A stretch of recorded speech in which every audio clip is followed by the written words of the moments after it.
우상을 만들고 또 판매하고 유통하는 일을 가지고 있었던 이 데라의 가정에 큰 어려움을 만나게 되었습니다. 그런 어려움 가운데 있던 데라에게 하나님의 말씀이 임하지요. 너는 너가 살고 있는 땅을 떠나라는 거예요. 그리고 가나안으로 가라는 겁니다. 그 말씀에 이 데라는 자기 자신과 또한 아들 아브람과 며느리 사레와 또 친손자인 롯을 데리고 우르를 떠나서 가나안으로 향해갑니다. 가는 도중에 하란이라는 곳에 이르게 되는데요. 이 하란은 교통과 상업의 요충지입니다. 이곳은 문화가 발달되어 있고 많은 사람들이 있는 도시입니다. 그곳에 가나안을 가기 위해서 잠시 머물렀던 이 데라는 큰 실수를 하고 맙니다. 그곳이 너무 좋은 거예요. 그곳이 너무 매력적인 거예요. 데라는 우상을 판매했던 일을 했던 사람인데 마침 하란에 갔더니 사람들이 달을 섬기고 있는 겁니다. 그래서 그 사람들을 상대로 우상 장사를 해서 많은 재산도 늘어나게 되죠. 그러니까 가나안이 가기 싫은 거예요. 하나님이 가라는 그 미지의 땅보다는 안정적인 이곳이 좋다는 거죠. 그래서 하란에 머뭅니다. 하란이 주는 그 콩고물이 좋은 거예요. 하나님 말씀보다 그게 더 좋은 거예요. 거기에 머물고 있습니다. 그러자 하나님께서는 촛대를 옮기십니다. 하나님께서 아브라함에게 말씀하시죠.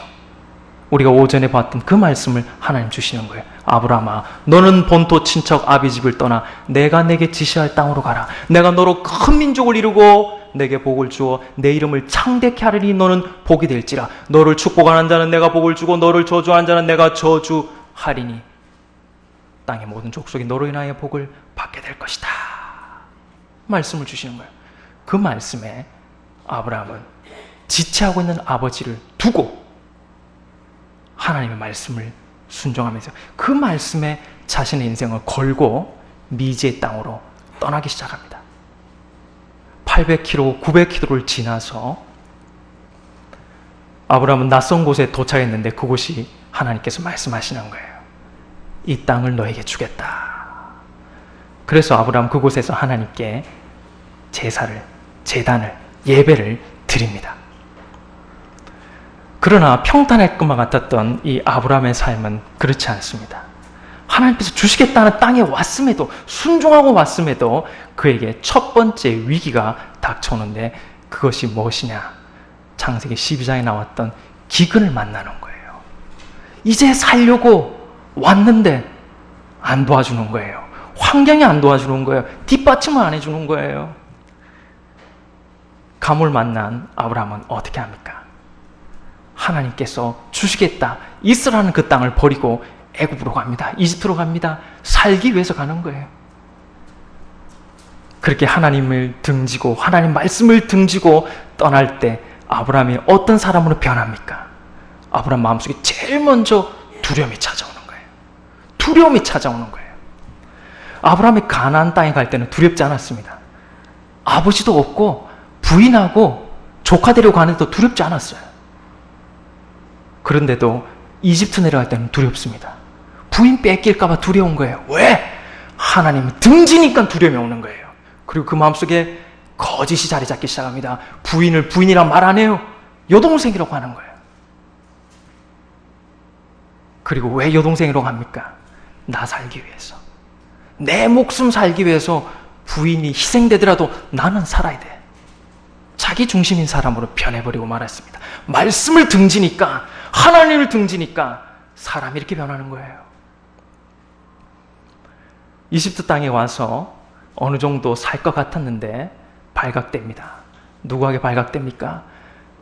전혀 예측지도 못했지요.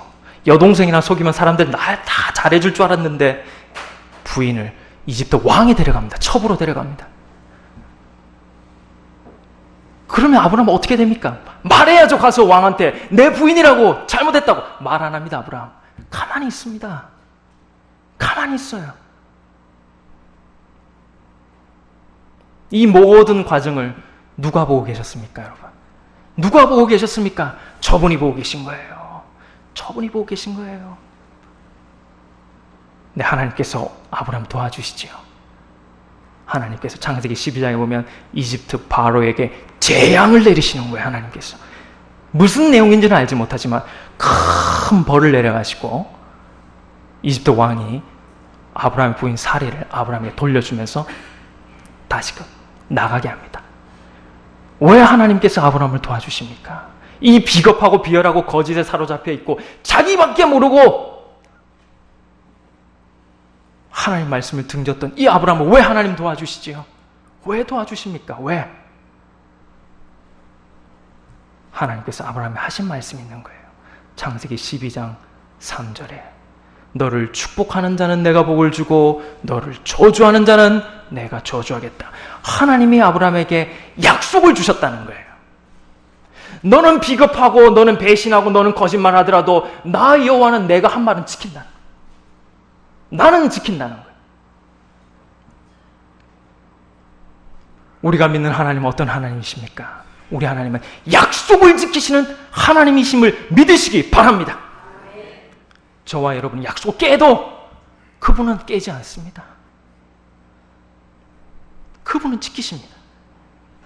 배신해도 아브라함이 하나님은 반드시 내가 너를 건드린 사람 내가 치겠다고 말씀했기 때문에 너가 지금 잘못하더라도 내가 약속 지킨다는 거예요.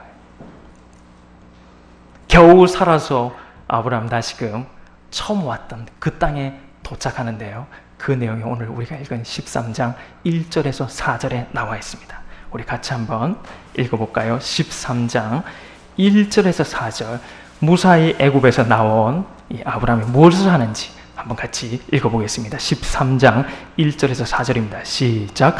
아브라함이 애굽에서 그와 그의 아내와 모든 소유와 롯과 함께 네겝으로 올라가니 아브라함에게 가축과 은과 금이 풍부하였더라. 그가 네겝에서부터 길을 떠나 베델에 이르며 베델과 아이 사이 곧 전에 장막 쳤던 곳에 이르니 그가 처음으로 제단을 쌓은 곳이라. 그가 거기서 여호와의 이름을 불렀더라. 아멘. 애굽에서 무사히 나왔습니다. 그리고 다시금 처음 왔던 하나님께서 만나 주셨던 그 가나안 땅 베델과 아이 사이에 도착한 아브라함이 하나님께 제단을 쌓았다. 예배를 드렸는데 여러분 이때 아브라함이 무슨 생각했을까요?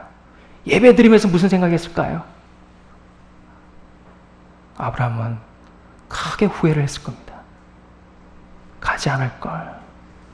괜히 애굽 가서 그냥 여기 있었으면 됐는데 기근 만나더라도 죽으면 여기서 죽지. 뭐 하려고 거기 가가지고 후회했을 거예요. 그리고 또 어떤 생각을 했을까요, 아브라함이? 그는 하나님에 대해서 다시 생각하게 됐을 거예요. 이 하나님은 누구실까? 이 하나님은 믿을 만한 하나님이시다. 이 하나님은 내가 기대도 되겠다. 하나님에 대한 믿음이 점점 자라기 시작했을 거예요.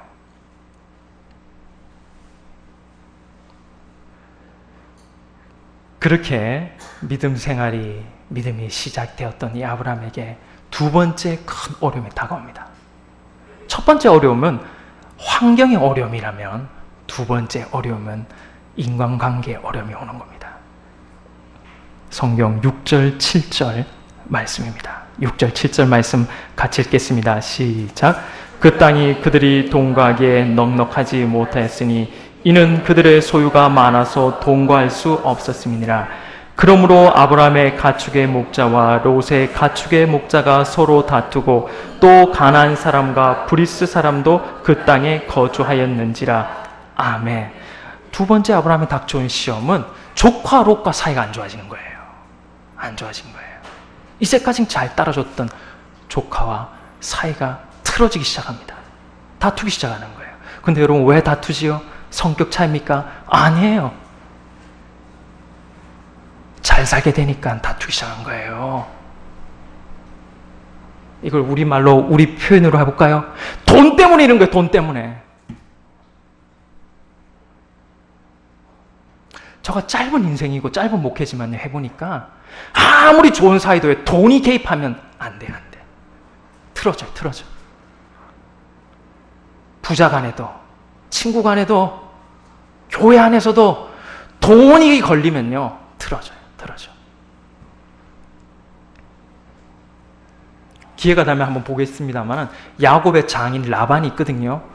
라반이 야곱을 괴롭힌다고. 왜 괴롭힙니까? 돈 때문에 괴롭혀요. 돈 때문에. 월급 안 주는 거예요. 돈이 걸리면 참 추해지는 거예요, 사람. 오늘 설교와 주제가 상관이 없으니까 넘어가겠습니다. 다투기 시작한 거예요. 돈 때문에 삼촌하고 조카가 다투는 거예요. 그러자 이 문제가 생기자 아브라함이 어떻게 합니까? 8절, 9절입니다. 같이 읽어볼까요? 시작. 아브라함이 롯에게 이르되 우리는 한 친족이라 나나 너나 내 목자나 서로 다투게 하지 말자. 내 앞에 온 땅이 있지 아니하냐. 나를 떠나가라. 내가 좌하면 나는 우하고 내가 우하면 나는 좌하리라. 아멘. 이 땅 문제로, 소유의 문제로 다툼이 일어나자 아브라함이 양보합니다. 배려합니다. 조카에게 선택권을 주지요. 그러면 우리 다 아시다시피 그러면 어떻게 됩니까? 삼촌에게 먼저 장유 유서니까 삼촌이 먼저 하십시오 해야 되는데 조카 롯은 그렇지 아니하지요. 어떻게 합니까? 10절, 11절입니다. 같이 읽어볼까요? 시작. 이에 롯이 눈을 들어 요단 지역을 바라본즉 소알까지 온 땅에 물이 넉넉하니 여호와께서 소돔과 고모라를 멸하시기 전이었으므로 여호와의 동상 같고 애굽 땅과 같았더라. 그러므로 롯이 요단 온 지역을 택하고 동으로 옮기니 그들이 서로 떠난지라. 아멘. 그리고 13절에 이 롯이 간 땅에 대한 성경의 평가가 나와 있습니다. 13절 같이 읽어볼까요? 시작. 소돔 사람은 여호와 앞에 악하며 큰 죄인이었더라. 아멘. 롯이 소돔과 고모라를 택해서 삼촌을 떠나 가나안을 떠나 그곳으로 갑니다. 롯이 땅을 선택해서 갈 때는 그 나름대로는 계산을 잘한 거예요. 그가 보기에 저곳에 가면 될 것 같았다고요. 이성적으로, 합리적으로, 논리적으로 다 맞았습니다. 그러나 그곳에 가서 롯은 어떻게 됐습니까? 망했지요. 망했습니다. 왜요? 13절에 소돔 그 땅은 하나님 앞에서 악했다. 이 하나님 앞이란 말이 하나님을 대항해서 악한 곳에 간 거예요. 하나님 없는 곳에 간 거예요. 롯의 관심은 자기 잘 되는 거예요. 하나님 관심 없어요. 그래서 그 땅에 가가지고 나중에 우리가 또 이제 뒤에 가서 살펴보겠지만 망합니다. 롯은. 좋은 조건을 가지고 있는데도 망합니다. 사위 잃고 부인 소금 기둥 되고 그 다음 뭐 합니까? 딸들이 아버지 롯에게 술 먹여가지고 애기 낳습니다. 못된 짓을 하지요. 그래서 망합니다. 조카 롯이 떠나고 난 뒤에 아브라함은 뭐 할까요? 오늘 읽은 성경에 나와 있습니다. 아브라함이 뭘 했느냐? 12절입니다. 같이 읽어보겠습니다. 시작. 아브라함은 가나안 땅에 거주하였고 롯은 그 지역의 도시들에 머무르며 그 장막을 옮겨 소돔까지 이르렀더라. 아멘. 아브라함은 어디에 머물렀다고 거주했다고요? 가나안 땅에 머물고 있는 거예요. 아브라함은 안 떠납니다. 가만히 머물고 있습니다. 왜? 아브라함이 애굽 가서 크게 혼을 한번 나봤거든요. 그러니까 지금 가나안에 딱 멈추고 있는 거예요. 아브라함 마음속에 땅이 중요하냐? 여호와 하나님이 중요하지. 그 믿음이 있는 거예요. 이제 자리 잡은 거예요. 그까지 그 땅 잃어버려도, 그까지 물질 잃어버려도 나는 만군의 여호와는 놓칠 수 없다. 가나안 땅에 거주하였더니 딱 머물고 있는 거예요. 애굽 안 갑니다. 이제 옆에 나라 안 갑니다. 그 땅에 머물고 있습니다. 그 땅에 하나님께서 주시겠다 한 그 땅에 머물고 있었더니 어떤 일이 일어나느냐? 14절부터 17절까지 말씀. 하나님 말씀 붙잡고 그 땅에 머물고 있었더니 어떤 일이 일어나느냐? 14절에서 17절 말씀 같이 읽겠습니다. 시작. 롯이 아브람을 떠난 후에 여호와께서 아브람에게 이르시되 너는 눈을 들어 너 있는 곳에서 북쪽과 남쪽 그리고 동쪽과 서쪽을 바라보라. 보이는 땅을 내가 너와 내 자손에게 주리니 영원히 이르리라. 내가 내 자손이 땅에 티끌 같게 하리니 사람이 땅에 티끌을 능히 셀 수 있을진데 내 자손도 세리라. 너는 일어나 그 땅을 종과 행으로 두루 다녀 보라. 내가 그것을 내게 주리라. 할렐루야. 여러분, 아브라함이요, 조카는 떠났어요. 떠날까 말까, 나도 이동할까 말까 하다가 고민을 하다가 그는 가나안 땅에 머물고 있습니다. 하나님께서 이곳에 있어라, 이 땅을 주겠다는 그 말씀 붙잡고 지금 머물고 있습니다. 그랬더니 어떤 일이 일어나느냐? 여호와 하나님 찾아오신 거예요. 14절에 롯이 아브라함을 떠난 후에 여호와께서 아브라함에게 이르시되, 하나님 찾아오신 거예요. 저와 여러분이 믿는 하나님은 어떤 하나님이십니까? 우리가 하나님 말씀 붙잡고 살면 하나님이 찾아오시는 줄로 믿으시기 바랍니다. 말씀 붙잡고 있으면 하나님 찾아오시는 거예요. 이거 놓치지 않고 있으면 하나님 찾아오십니다. 그 하나님 찾아오신 하나님 뭐 하십니까? 아브라함에게 내가 너를 지켜주리라. 내가 너를 보호해 주리라. 내가 너를 책임지리라. 우리 하나님은 말씀을 붙잡고 사는 사람을 지켜주시고 보호해주시는 하나님이심을 믿으시기 바랍니다. 말씀을 붙잡고 가나안 땅에 딱 머물고 있는 이 아브라함에게 하나님께서 위로해 주시는데요. 그 위로가 무엇일까요, 여러분? 우리가 읽었지만요, 그 위로가 우리가 생각하기에 하나님께서 위로해 주신다, 하나님께서 날 도와주신다, 물질로도 또 이렇게 여러 가지 사람을 통해서 물론 하나님 그렇게 도와주세요. 그런 것도 하나님이 큰 은혜와 복이지요. 그러나 저가 말씀을 묵상하다가 요즘 깨닫게 된 건 뭐냐? 하나님이 주시는 가장 큰 은혜와 복이 무엇이냐?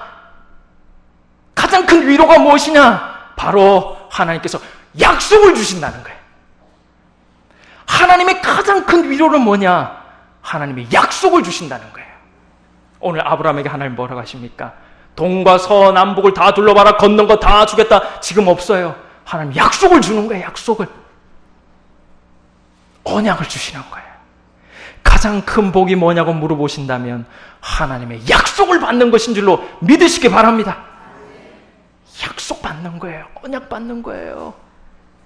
가장 큰 복입니다, 여러분. 이게 하나님의 약속. 왜 이게 가장 큰 복이냐? 하나님께서 내가 너희들을 구원할 메시아를 보내주겠다 해가지고 예수 그리스도께서 이 땅에 오시지 않았습니까? 말씀이 육신이 되어 우리가 내고 하심에 그 영광을 보니 아버지의 독생자의 영광이요 은혜와 진리가 충만하더라. 요한복음 1장 14절 말씀. 약속한 말씀이 온, 약속을 받는다는 게 얼마나 큰 축복인지요. 오늘 아침에 우리 예배 전에 찬양 불렀었는데요. 일부 예배 때는 찬송가 546장에 이게 있습니다. 주님 약속하신 말씀 위에서 세상 염려 내게 엄습할 때에 용감하게 힘써 싸워 이기며 약속 믿고 굳게 서리라. 굳게 서리. 영원하신 말씀 위에 굳게 서리. 굳게 서리. 그 다음 뭐죠? 그 말씀 위에 굳게 서리라. 약속 받는 게 가장 큰 복이라는 거예요. 주님의 약속. 아브라함 오늘 받았다는 거예요. 하나님 말씀 붙잡고 있었더니 하나님 찾아오시고 하나님 약속을 주는 거예요. 하나님의 약속을 받았던 아브라함이 어떻게 하는지 오늘 맨 마지막 18절 말씀에 나와 있습니다. 같이 읽어볼까요? 하나님의 약속을 받았던 아브라함은 어떻게 하느냐? 18절 시작. 이에 아브라함이 장막을 옮겨 헤브론에 있는 마므레 상수리 수풀에 이르러 거주하며 거기서 여호와를 위하여 제단을 쌓았더라. 아멘. 아브라함이 이제 하나님과 교제하는 거예요. 하나님 섬기며 사는 사람이 된 거예요. 물론 이후에도 아브라함이 여러 실수를 하지만 하나님의 약속을 받고 아브라함은 이제 하나님과 교제하는 삶을 살기 시작합니다. 그 이후의 내용은 다음 주에 살펴보도록 하겠습니다. 말씀을 정리하겠습니다. 어려움 가운데 있지만 이제 하나님 말씀을 붙잡고 살기로 다짐하며 새 삶을 시작하는 아브라함에게 하나님은 나타나십니다. 우리가 믿는 하나님은 말씀을 붙잡고 사는 사람을 찾아와 주시는 하나님이십니다. 우리가 믿는 하나님은 하나님의 말씀을 붙잡고 사는 사람에게 약속을 주시며 위로해 주시는 하나님이십니다. 찾아와 주시는 하나님, 약속을 주시며 위로해 주시는 하나님과 일평생 교제하며 섬기는 헤브론의 삶 사는 저와 여러분 되시기를 주님의 이름으로 축복합니다. 아멘. 기도하겠습니다. 하나님의 말씀을 붙잡고 산 아브라함이 경험한 이 하나님의 위로와 사랑을 우리도 경험케 하여 주옵소서. 예수님의 이름으로 기도하옵나이다. 아멘.